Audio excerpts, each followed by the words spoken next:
퇴직이라는 단어를 처음 들었을 때는 어쩐지 멀게만 느껴지죠. 아직 한창 일하고 있을 때는 나는 아직 멀었어라고 생각하기 쉽고, 막상 가까워지면 이제 뭐하고 살지? 라는 질문이 불쑥 튀어나옵니다. 사실 많은 사람들이 은퇴를 끝이라고 받아들이는 경향이 있어요. 매일 출근하던 삶, 사회적 역할, 안정적인 수입, 이 모든 것이 사라진다고 생각하면 당연히 불안할 수밖에 없습니다. 그런데 막상 퇴직을 경험한 사람들의 이야기를 들어보면 조금 다른 이야기가 들립니다. 이제야 비로소 내가 하고 싶은 걸 하며 산다. 시간이 이렇게 많은 줄 몰랐다. 두 번째 인생이 시작된 느낌이다. 이런 말들이요. 결국 은퇴는 끝이 아니라 방향만 바뀌는 전환점에 가깝습니다. 문제는 준비 없이 맞이한 은퇴와 준비된 은퇴의 삶의 질 차이가 꽤 크다는 데 있습니다. 그래서 오늘은 퇴직 후에야 비로소 시작된 나의 두 번째 인생이라는 주제처럼 은퇴 후 삶을 어떻게 바라보고 준비해야 하는지, 그리고 실제로 어떤 모습으로 살아갈 수 있는지에 대해 조금 더 현실적으로 이야기해 보려고 합니다. 1. 은퇴 후 삶의 핵심은 시간의 재구성이다. 직장 생활을 할 때는 하루 대부분이 자동으로 정해져 있습니다. 출근 시간, 업무 시간, 점심 시간, 퇴근 후 휴식까지 어느 정도 틀이 잡혀 있죠. 그런데 은퇴를 하면 이 구조가 완전히 사라집니다. 이때 많은 사람들이 겪는 가장 큰 혼란이 바로 시간을 어떻게 써야 할지 모르겠다는 겁니다. 그래서 은퇴 후 삶의 첫 번째 과제는 돈이 아니라 시간의 재구성입니다. 예를 들어 이런 식입니다. 아침 가볍게 산책하면서 몸 깨우기, 오전 취미 활동이나 자기 개발, 오후 사람 만나기 또는 봉사활동, 저녁 음악, 독서, 휴식, 이렇게 하루의 리듬을 만들어주는 것만으로도 삶의 만족도가 크게 올라갑니다. 새벽 산책과 커피 한 잔 같은 루틴은 단순해 보이지만 정신적으로 안정감을 주는 핵심 요소가 됩니다. 2. 소비형 취미에서 생산형 취미로 바꾸기. 은퇴 후 삶을 만족스럽게 만드는 중요한 요소 중 하나가 취미입니다. 그런데 취미에도 종류가 있습니다. 소비형 취미 TV 보기, 유튜브, 게임. 생산형 취미 그림, 글쓰기, 악기, 요리, 정원 가꾸기. 물론 쉬는 것도 필요하지만 하루 대부분을 소비형 취미로 보내면 시간이 흐를수록 공허함이 커질 수 있습니다. 반면 생산형 취미는 결과물이 남고 성취감이 생깁니다. 낮에 그림을 그리고 저녁에 클래식을 듣는 삶이 괜히 이상적으로 들리는 게 아닙니다. 이 안에는 창작과 감상이라는 균형이 들어있기 때문입니다. 3. 사람과의 연결이 삶의 질을 결정한다. 은퇴 후 가장 크게 줄어드는 것이 바로 인간관계입니다. 직장 동료, 거래처, 업무 관련 사람들과 자연스럽게 멀어지기 때문이죠. 그래서 의도적으로 관계를 만들어야 합니다. 동호회 참여, 지역 커뮤니티 활동, 봉사활동, 소규모 모임. 이런 활동은 단순히 시간을 보내는 것이 아니라 사회 속에 내가 여전히 연결되어 있다는 감각을 유지하게 해줍니다. 4. 실제 사례로 보는 은퇴 후 삶.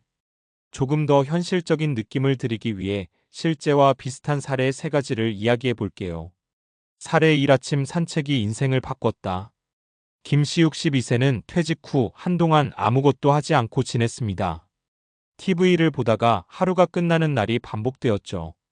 그러다 건강검진에서 경고를 받고 아침 산책을 시작했습니다. 처음에는 억지로 나갔지만 점점 익숙해지면서 커피 한 잔을 들고 공원을 걷는 시간이 하루의 가장 중요한 시간이 되었습니다. 그는 이렇게 말합니다. 회사 다닐 때보다 지금이 더 여유롭고 머리가 맑아요. 하루를 내가 시작한다는 느낌이 들어요. 작은 습관 하나가 삶 전체의 리듬을 바꾼 대표적인 사례입니다. 사례 2. 그림은 늦게 시작해도 괜찮다. 박시욱 15세는 은퇴 후 우연히 미술 강좌를 듣게 되었습니다. 어릴 때 그림을 좋아했지만 먹고 사느라 잊고 지냈던 취미였죠. 처음에는 서툴렀지만 매일 23시간씩 꾸준히 그리면서 실력이 늘었습니다. 지금은 작은 전시회에도 참여하고 지인들에게 그림을 선물하기도 합니다. 그는 이렇게 말합니다. 돈 벌 때보다 지금이 더 나답게 사는 느낌이에요. 이 사례는 생산형 취미가 주는 만족감을 잘 보여줍니다. 살에 3사람을 만나야 덜 늙는다. 이씨 68세는 은퇴 후 외로움을 많이 느꼈습니다. 가족과 떨어져 살고 있었기 때문이죠. 그러다 동네 도서관 프로그램과 봉사활동에 참여하게 되었고 비슷한 또래 사람들을 만나게 되었습니다. 지금은 일주일에 3번은 사람을 만납니다. 그는 이렇게 말합니다.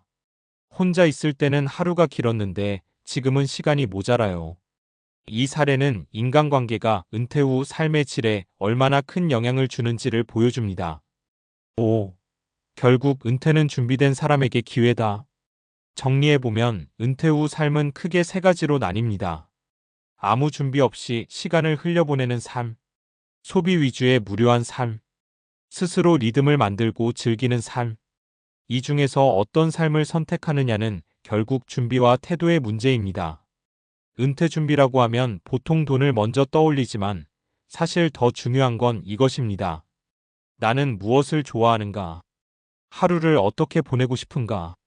누구와 함께 시간을 보내고 싶은가? 이 질문들에 대한 답을 미리 생각해 두는 것이 훨씬 중요합니다. 마지막으로 한 가지 말씀드리고 싶습니다. 은퇴는 늦어지는 것이 좋은 것도 아니고 빠른 것이 나쁜 것도 아닙니다. 중요한 건 그 이유를 어떻게 채우느냐입니다. 새벽 산책과 커피 한 잔, 낮에는 그림, 저녁엔 클래식. 이 문장은 단순한 로망이 아니라 충분히 현실이 될 수 있는 삶의 방식입니다. 다만 그 삶은 저절로 주어지지 않고 조금씩 준비하고 만들어 가야 합니다. 지금 이 순간부터라도 나는 은퇴 후 어떤 하루를 살고 싶은가? 를 한번 진지하게 생각해 보는 것, 그것이 두 번째 인생을 시작하는 가장 좋은 출발점일지도 모릅니다. 앞에서 이야기한 것처럼 은퇴 후 삶은 결국 시간을 어떻게 쓰느냐의 문제로 귀결됩니다. 그런데 여기서 한 단계 더 들어가 보면 단순히 시간을 채우는 수준을 넘어서 왜 그런 생활 방식이 우리를 더 행복하고 건강하게 만드는가? 에 대한 이해가 필요합니다. 이 부분을 과학적으로 이해하면 은퇴 준비의 방향이 훨씬 또렷해집니다. 6. 규칙적인 일상은 뇌를 안정시킨다. 많은 사람들이 은퇴 후에 가장 먼저 겪는 변화 중 하나가 수면 패턴의 붕괴입니다. 늦게 자고 늦게 일어나거나 낮잠이 늘어나면서 밤에 잠이 안 오는 악순환이 생기죠. 이 현상은 단순한 습관 문제가 아니라 생체 리듬 서카디안 리듬과 관련이 있습니다. 인간의 뇌는 일정한 시간에 빛을 보고 일정한 시간에 활동하고 일정한 시간에 쉬는 패턴을 유지할 때 가장 안정적으로 작동합니다. 그래서 새벽 산책이 단순히 기분 좋은 활동이 아니라 과학적으로도 매우 효과적인 습관입니다. 아침 햇빛 멜라토닌 분비 조절 수면 질 개선, 규칙적인 움직임 세로토닌 증가 기분 안정, 일정한 루틴 뇌의 예측 가능성 증가 불안 감소. 즉 아침에 일어나서 걷고 커피 한 잔을 마시는 그 단순한 루틴이 사실은 뇌 건강을 유지하는 핵심 장치인 셈입니다. 7. 손을 쓰는 활동이 인지 기능을 지킨다. 은퇴 후 가장 많이 걱정하는 것 중 하나가 바로 기억력 저하입니다. 실제로 나이가 들수록 인지 기능은 자연스럽게 감소하는 경향이 있습니다. 그런데 여기서 중요한 사실이 하나 있습니다. 뇌는 쓰면 쓸수록 유지된다는 것입니다. 특히 그림 그리기, 악기 연주, 글쓰기 같은 활동은 단순한 취미를 넘어서 뇌 전체를 자극합니다. 손의 미세 움직임 운동 피질 활성화, 색, 형태 인식 시각 피질 자극, 창작 과정 전두엽 활성화, 감정 표현 변형계 자극. 이렇게 여러 영역이 동시에 활성화되면서 뇌의 연결성이 유지됩니다. 실제 연구에서도 손을 사용하는 창작 활동이 노년기의 인지 저하 속도를 늦추는데 긍정적인 영향을 준다는 결과가 꾸준히 나오고 있습니다. 그래서 낮에는 그림을 그린다는 삶은 단순한 취미가 아니라 일종의 두뇌 훈련이라고 볼 수 있습니다. 8. 음악 감상은 감정과 기억을 동시에 자극한다.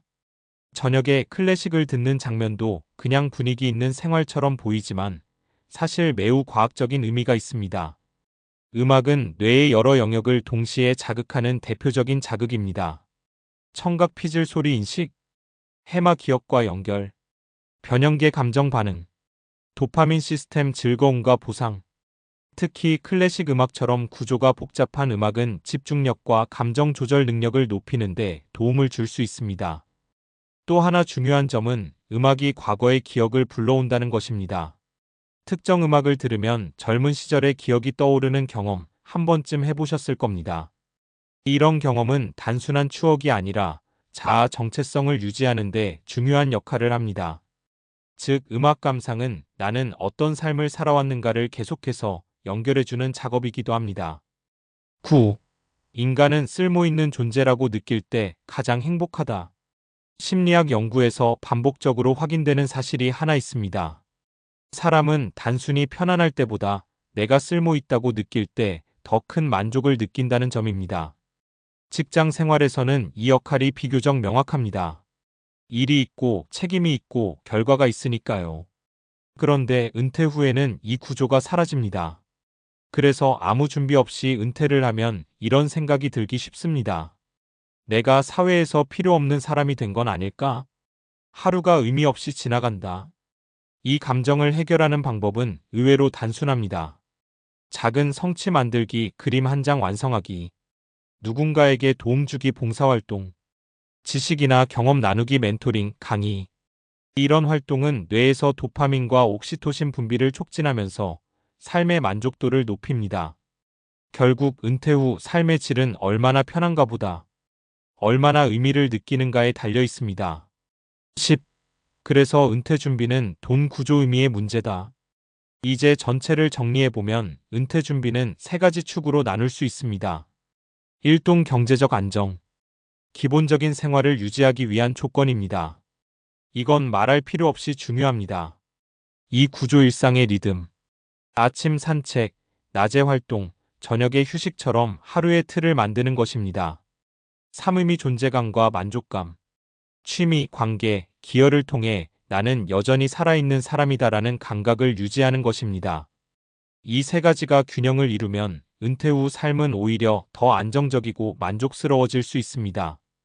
결국 새벽 산책과 커피 한 잔, 낮에는 그림, 저녁엔 클래식이라는 삶은 단순한 감성적인 문장이 아니라 뇌과학과 심리학적으로도 매우 이상적인 구조를 가지고 있습니다.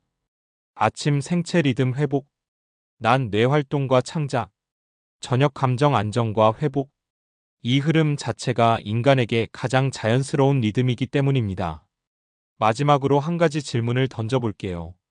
만약 지금 당장 일을 그만둔다면 나는 내일 아침 무엇을 할 것인가? 이 질문에 선뜻 답할 수 있다면 이미 은퇴 준비의 절반은 되어 있는 겁니다. 그리고 아직 답이 없다면 지금부터 하나씩 만들어가면 됩니다.